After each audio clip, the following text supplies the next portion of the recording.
The Emerald City of Oz. Chapter 15. How Dorothy happened to get lost. It was a beautiful evening, so they drew their camp chairs in a circle before one of the tents and began to tell stories to amuse themselves and pass away the time before they went to bed. Pretty soon a zebra was seen coming out of the forest, and he trotted straight up to them and said politely, "Good evening, people."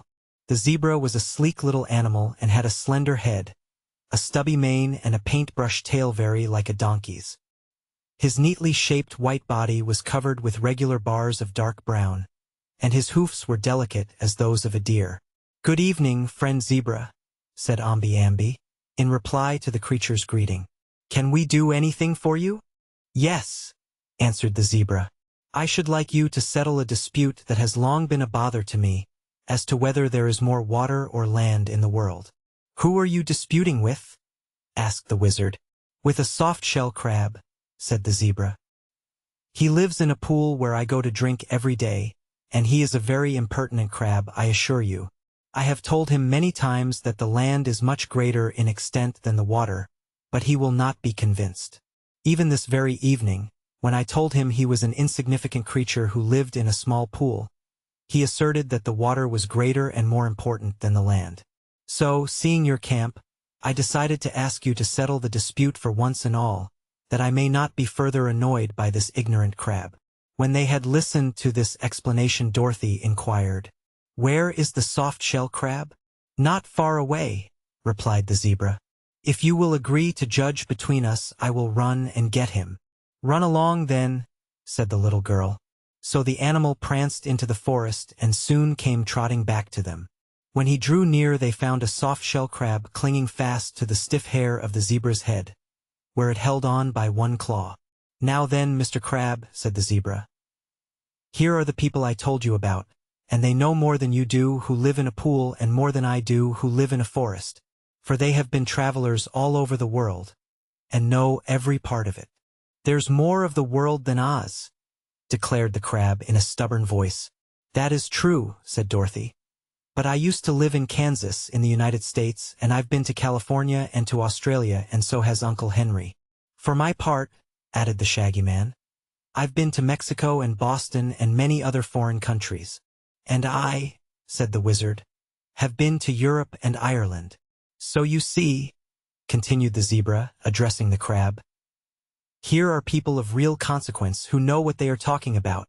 "Then they know there's more water in the world than there is land," asserted the crab in a shrill, petulant voice.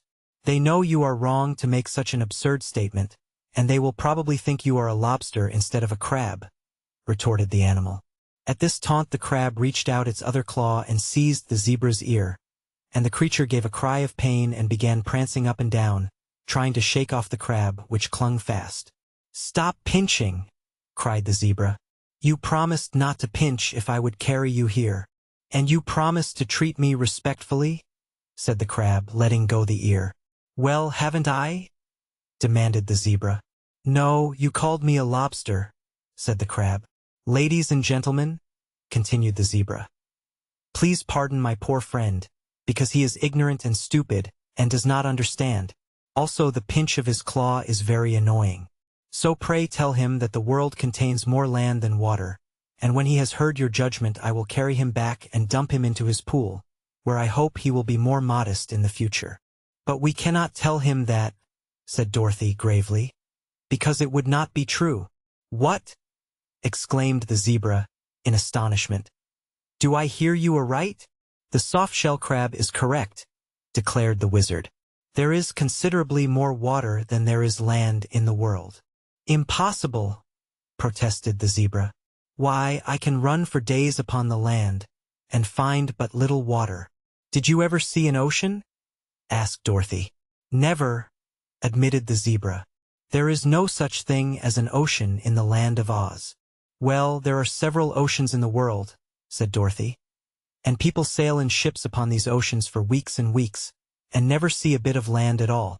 And the geographers will tell you that all the oceans put together are bigger than all the land put together." At this the crab began laughing in queer chuckles that reminded Dorothy of the way Billina sometimes cackled.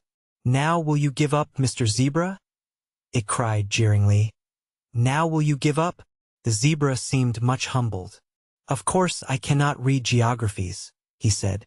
You could take one of the wizard's school pills, suggested Belina. And that would make you learned and wise without studying. The crab began laughing again, which so provoked the zebra that he tried to shake the little creature off. This resulted in more ear-pinching, and finally Dorothy told them that if they could not behave they must go back to the forest. I'm sorry I asked you to decide this question, said the zebra crossly. So long as neither of us could prove we were right, we quite enjoyed the dispute. But now I can never drink at that pool again without the soft-shell crab laughing at me. So I must find another drinking place. Do, you ignoramus, shouted the crab, as loudly as his little voice would carry. Rile some other pool with your clumsy hoofs, and let your betters alone after this. Then the zebra trotted back to the forest, bearing the crab with him, and disappeared amid the gloom of the trees. And as it was now getting dark, the travelers said good night to one another and went to bed. Dorothy awoke just as the light was beginning to get strong next morning, and not caring to sleep any later, she quietly got out of bed, dressed herself, and left the tent where Aunt Em was yet peacefully slumbering.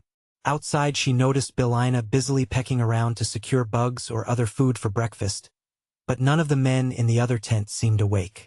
So the little girl decided to take a walk in the woods and try to discover some path or road that they might follow when they again started upon their journey.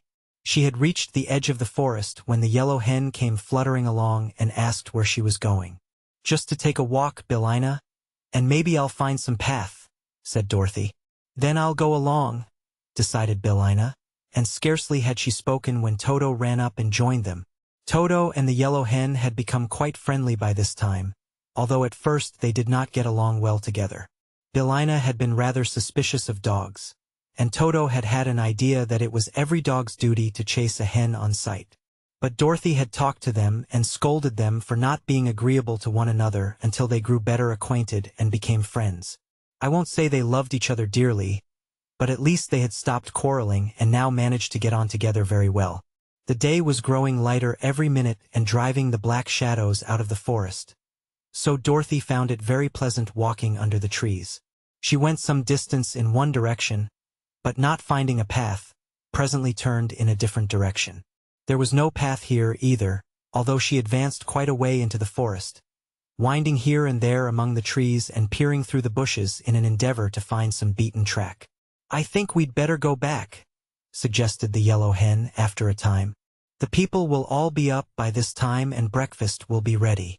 Very well, agreed Dorothy. Let's see, the camp must be over this way. She had probably made a mistake about that, for after they had gone far enough to have reached the camp they still found themselves in the thick of the woods.